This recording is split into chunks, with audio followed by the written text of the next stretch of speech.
and welcome back to my channel, Tomcat Stitchery. I'm Whitney, and today I have a Sew the Look for you. Okay, so as you guys know, because I talked about it recently on the channel, but during, let's see, like December 20th, I think, through January 7th, I had pre-recorded all those videos because I really took off time to be with my kids while they were off of, and my husband, but while they were off on holiday break. And so also during that time, we did some traveling to see family. Oh, now she wants to join me. She's being very particular with me today, Miss Gidget. Come on. Come on. I'm not sure what the problem is, why she's being so contrary. Oh, what's the matter? Are we having some drama? Yes. She got yelled at for barking too much earlier, so I think she's pouting a little from that. Okay, so anyway, I took off that time and I did literally, I did do some pattern testing. I have been doing a ton of pattern testing. Can't wait to share with you what I've been doing as soon as I can, but I have been doing a ton of pattern testing, so that did happen during that time, but I wasn't really doing any just like free sewing. So now that my kids went back to school and I'm kind of getting back into routine, this past weekend, we had nothing going on, or very little going on, and the weather was just yucky. We didn't have the snow that a lot of people got, but we did have a lot of rain, and it was cold and just yucky. And I made a top and a pair of jeans. So it felt good just to be in my sewing room and just creating what I wanted to make. So I decided to do one of the Sew the Looks, one of the looks that I shared with you whenever that was, a couple weeks ago now, of 10 Winter Street styles. It's one of those looks, and let's just dig into it. And then at the end of the video, I'm going to show you, I've made a garment for Joyce, and I told you guys that I would share that with you as I made things for her. So I wanted to share that with you as well. Okay, so let's get started. This is the look that I decided to recreate. And yes, while this looks so simple and classic and, you know, maybe not all of that exciting, I fell in love with this look. Now, this is a look from Boden and from their website, although this shirt is no longer available. One of the things that I loved about this look was it was a collarless silk blouse. So, you know, I've taken my body type class with Christy Russell. I'll leave a link down to that class down below if you're interested. It's on her website. And I'm pretty sure I'm an inverted triangle, although she says you can, and I'm getting this off of, she gives you like measurements, like you take measurements, and if this measurement's larger than this measurement, then you're this, and if it's, you know, yada, yada, yada. So based on that, I am an inverted triangle. And although I don't have broad shoulders, I have narrow shoulders, but a broad back. Anyway, but a big bust. Gives the illusion. So anyway, one of the things about that was that collars weren't all necessarily all that great, which I can kind of see. Sometimes I do feel like collars, I like a good button-down shirt, but sometimes it does feel like I'm being crowded a little bit. But as I say that, when I've got like this high turtleneck on. This is one of my thrifted cashmere sweaters, by the way. I'm trying a warmer color. It's kind of a coral, a red with some orange in it. Just, yeah, testing out some new colors. Anyway, so I really enjoyed, number one, that it was a collarless shirt, and number two, that it was silk. And so because I am busty, usually softer fabrics work well with my upper body because they just drape a little better. And as you all know, I've come into a lot of silk from my mentor Joyce when she kind of dished out her fabric stash. So that was one thing. And I also I was also drawn to the animal print belt that the gal is wearing because I actually have one, and I'm going to leave a link down to that actually below. My mom actually bought that for me this fall, and so that is still available. She got it at a cabbie party, which is kind of like a Tupperware party, kind of, but they sell clothes, this cabbie brand. And anyway, she bought me the belt, and so I will leave a link down to that below, and my new boots. I got new boots for Christmas, new lace-up ankle boots. And then for the bottoms, like I said, I was really wanting, and I've mentioned it quite a few times, to try out a little bit lower rise on my jeans to see if I like that better tucked in. And I do. These are, yes, I love the jeans. I needed a new pair of dark jeans, wanted to try out a lower waist. So that is the inspiration post and kind of what I loved about it. All right, moving on to my outfit. I'll pop a picture of me kind of twirling around in it as I'm talking about these. All right, so in the Winter Street Style video, I had talked about giving you ideas for patterns, and I actually used both the patterns that I gave ideas for, I think. I did talk about this jean pattern, but I can't remember if it was with that look or with a different look. But anyway, I did talk about both of these patterns in that video.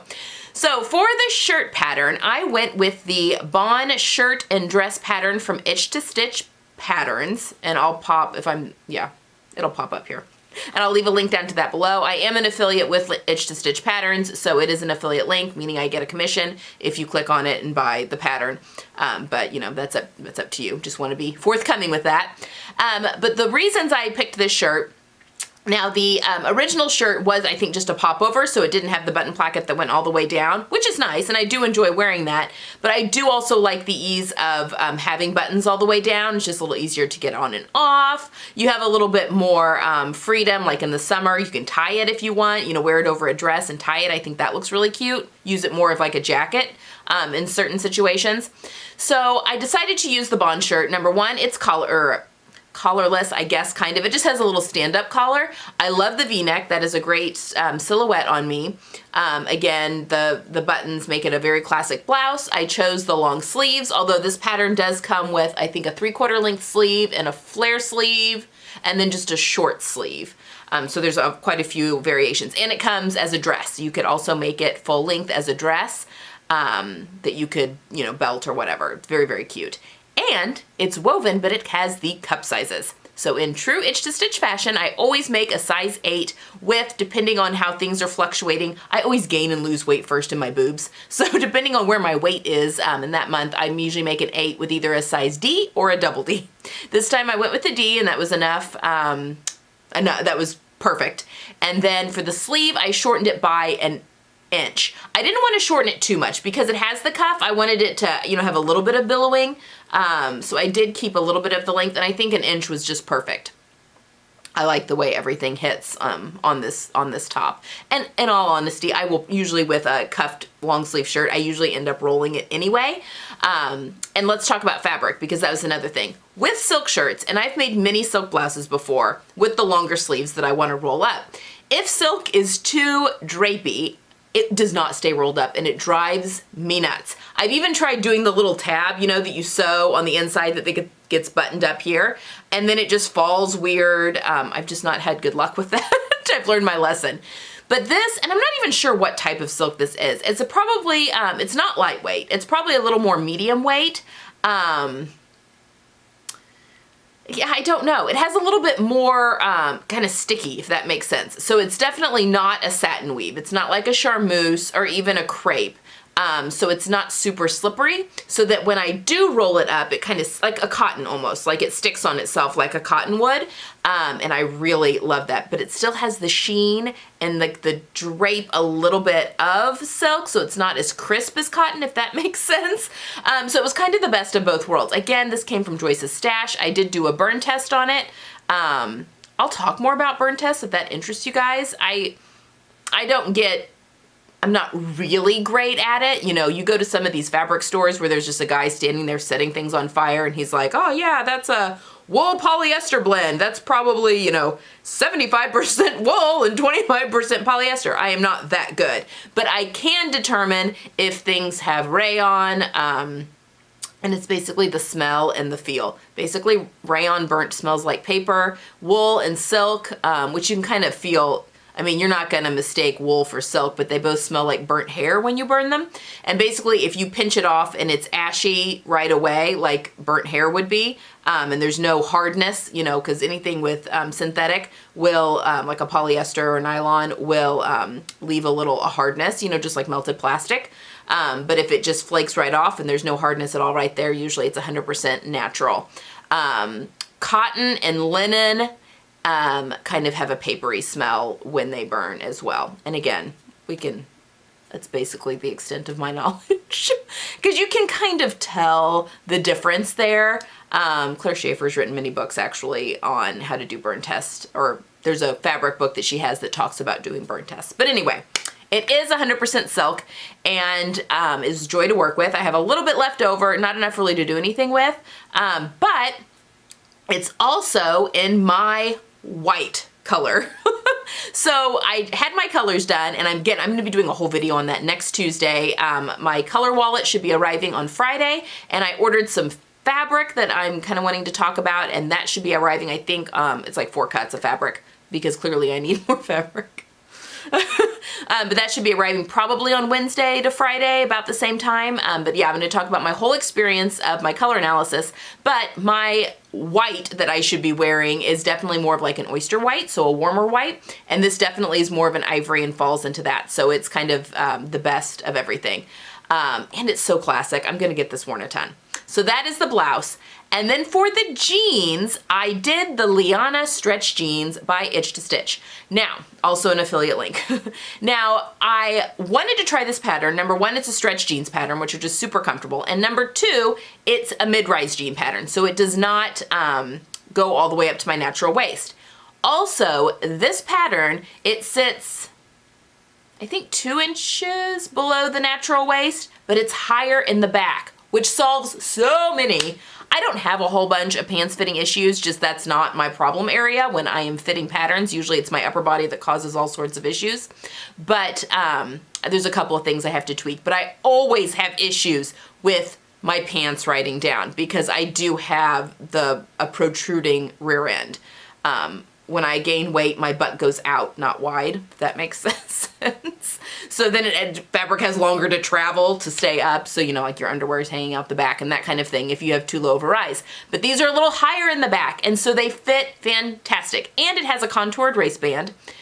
And in the sewing instructions, because it was the first time I had sewn this, so I actually kind of went through the instructions with her just to see if there was anything new. She puts twill tape in the seam where your waistband and the waistband facing get sewn at the top, which is genius for stretch jeans. So it eliminates the need for interfacing, so you're still getting the comfort of the stretch, but it keeps the top right where it hugs you from stretching out. I don't know why I've never thought of this before, but it works like a dream. They feel so good on my body.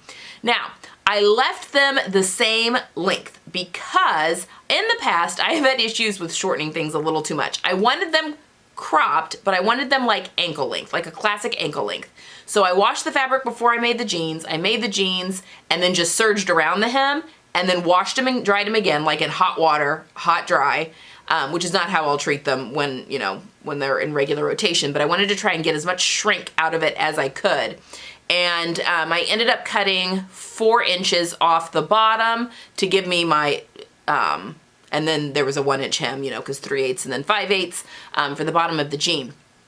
Now I made the straight leg jean. This pattern comes with 3 different legs. It comes with a slim, a straight, and then a boot cut. And I made the straight, and it's a little flared at the ankle.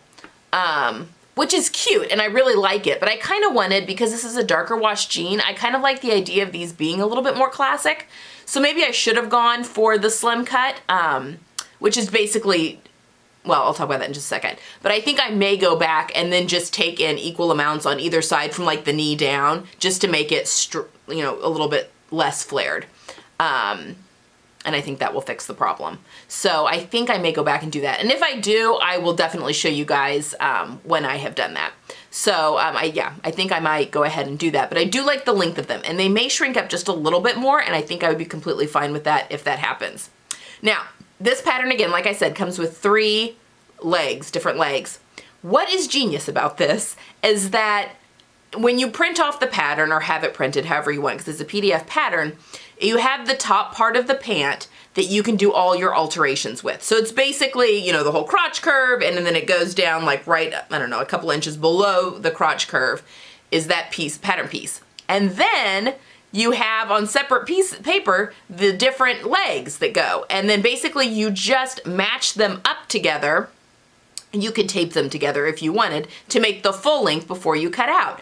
But it's like, choose your own adventure. So I didn't tape mine. I just laid them together, matched there's little triangles that you match for the leg that I wanted, and then just put a lot of weights right there so that it wouldn't shift around on me, and then cut them out that way. So it'll be you just make all your changes, because hardly anyone needs changes made below that point, because the leg is usually pretty straightforward. It's just the difference in silhouette. So yeah, you just have to make the changes once, and then you just put different legs on it depending on what type of jean you want to make. It's just, I just thought it was such a good idea. So anyway, those are my stretch jeans. I absolutely love them. They're so comfortable. This pattern does come with a flap that you can put on the back pocket. I omitted that. I wasn't interested in that. And I do think next time I make these, because this was a wearable muslin, I'm gonna raise the pockets. That's pretty common for me. My pockets just always seem to go too low if I'm not careful. So I do need to probably raise the pockets an inch, I think. I could tear these off and move them up and re-sew them on. Will I? I don't know, if it bothers me enough, maybe. I don't know, maybe when I'm narrowing the leg, if I decide to do that, that might happen as well, so we'll see. But that is one thing I do need to make for next time, because there will be a next time for these jeans. I want to make all 3 legs in these. I just really find them comfortable and flattering. I made the size 8 and then took it to a size 10 right at the top of the jean, and then did the size 10 waistband, just because that's my body. I'm very straight through there.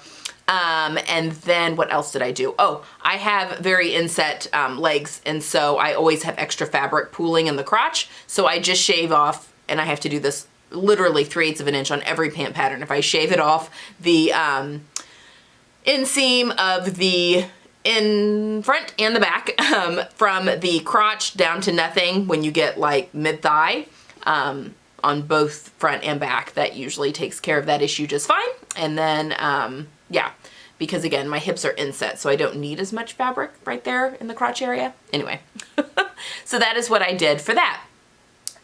Again, super happy with both pieces, and I will definitely be making both again very soon.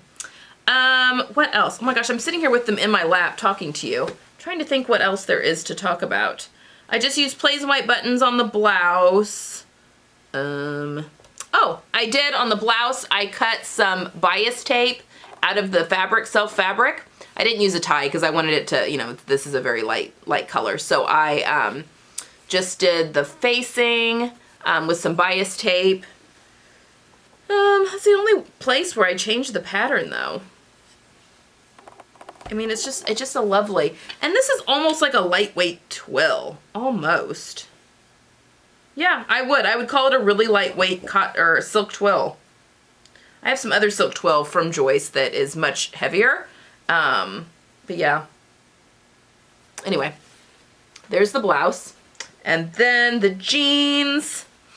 I used a jean kit from, got it from Style Maker Fabrics, but it's the closet case kit. So it comes with the zipper and then buttons and matching rivets.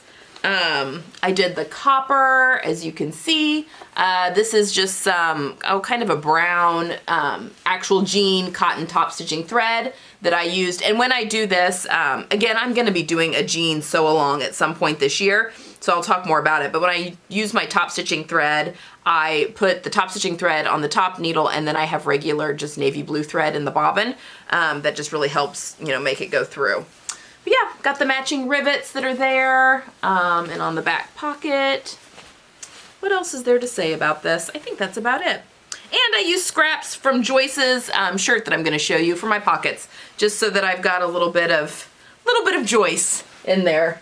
I love doing that with pocket lining, something that has like a memory attached to it or whatever. Okay, so that is my Sew the Look. Both of these pieces are going to be worn a ton. They're actually both going into an upcoming module that I will talk more about later. Is that going to stay? No, it's not. Okay, so let's talk about Joyce's shirt. So I made Joyce, this is all from her stash because she did keep some fabric and patterns, but I made M7751, I think. I'll pop a picture here for her. And she had already purchased the fabric and did back in March when our group went on a fabric buying trip. I actually was not on that one, but she did buy this fabric together to be made into this shirt. So here she is. This was such a fun sew. I love making shirts. I really love making shirts. It's just so, you know, everything presses nicely, especially when you're using cotton, and this is a lovely cotton shirting, all 3 of them. It was just really a dream to sew. And it just has these 3/4 length sleeves with a little split cuff there, So that's a little bit easier to sew than doing like a traditional cuff. It's got this cute button detail down the back that are non-functioning buttons, but it's a really cute little button detail, and then there's a vent down here at the back. These colors look beautiful on her. She loves it. I am shortening it just a bit. That's why I have it again. Forgot to show you guys. But I am gonna shorten the take the hem up a little bit. She wanted it taken up. That's the thing about making clothes for your sewing mentor. Number one, when I was taking her measurements before I made this, she corrected me, I think, 3 different times on, you know, making sure I was doing things properly. So I was a little nervous to take this over there and have her try it on, but she loves it. I used just a white button on here, and I used basically a 1/2" button. I can never remember what that comes out to, like the L, like when you give like a 20L or 18L or whatever. But this is basically a 1/2" button on the front, and then it's the same buttons in the 5/8 size, so they're bigger in the back. And I think the pattern called for 5/8 buttons on both, and I just thought those are just too big for a button-down shirt, so I went with a smaller button. What else to say about this? She loves the shirt.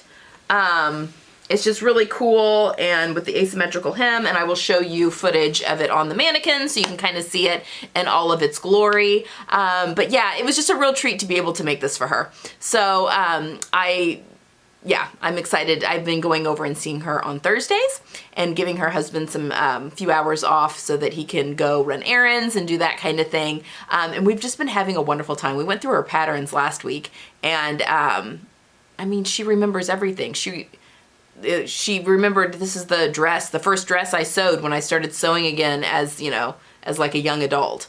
I mean, she remembers everything. Or I made, you know, she would, you know, remember the black and white jacket that I had? Yeah, well, that's this pattern, or, you know, that kind of thing. So it was a lot of fun going through and reminiscing with her through the patterns. She had also misplaced a couple of patterns that were her mother's, and her sister really wanted to frame them, and they could not find them over the Christmas break, but we were able to find them. So that was a fantastic thing. So they've got those now, and yeah, it's been a real blessing to be able to go spend that time with her on Thursdays. So anyway, that is my shirt for Joyce. Okay, Friday. I'm very hopeful to have a sewing challenge announcement for you guys. So again, I have kind of hinted at it before a couple of times, but Carla from Stay Stitching and I are gonna be doing a sewing challenge, a module sewing challenge, and I'm just waiting to hear back from sponsors right now, but the hope is that we're going to announce this challenge on Friday with all the details, and hopefully the sponsors and that kind of thing. But that, yeah, it's basically just gonna be a challenge that we're all gonna sew a module from now until the beginning of spring or fall, whatever season you're getting ready to go into. But again, I will be talking, I think I've got 10 videos that I'll be doing over the course of the entire challenge, as we go through that. So that's just kind of something, a little teaser, but hopefully on Friday I'll be able to announce that challenge in full. It won't start until the end of January, and then again it goes through the first week of spring, basically. So the March 24th, actually. I think, what's the first day of spring? March 22nd, but again, I do my videos on certain days, so we're fudging it a little. But yeah. So that's what we've got exciting going forward. And of course, for my module sewing, I'll be using my new colors. So my color wallet will be coming, like I said, I think on Friday it's supposed to be here. So I am very excited to talk to you about the process that I went through for that and what I have discovered. And yeah, I'll be using that going forward. And also why I got it done a second time, because I've had my colors done before, and I was, you know, a lot of people were like, well, you only need them done once, and you do only need them done once. So I was going to go into more explanation about that, why I decided to do it again as well. Okay, that's all I've got for today. Sunday, I think, should be video 1 of the pencil skirt sew along. And because a pencil skirt is a pretty easy thing to sew, pretty beginner friendly, I'm gonna be doing it couture.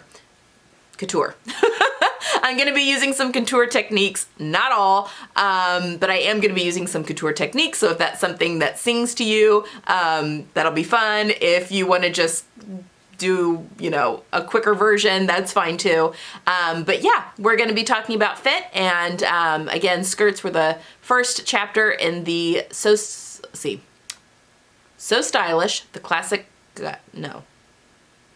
So Stylish, A Guide to Classic Sewing. That's it. by Sarah Gunn and Julie Starr, and so I wanted to start with a skirt for this first real sew along. I know we did the M8011, but that kind of went over the, you know, old year to new year. So as we're starting into this. So yeah, I have a beautiful brocade I'll be working with. So that is, first video will be up on Sunday. And I think that that should only probably be 2 weeks to do that. I'll break that up, of course, across 2 weeks. So hopefully there'll be some techniques and stuff in there that you can use even if you're not making a pencil skirt. And yeah, that's what we've got going forward. I hope you guys have a wonderful week, and I will see you all on Friday. Bye.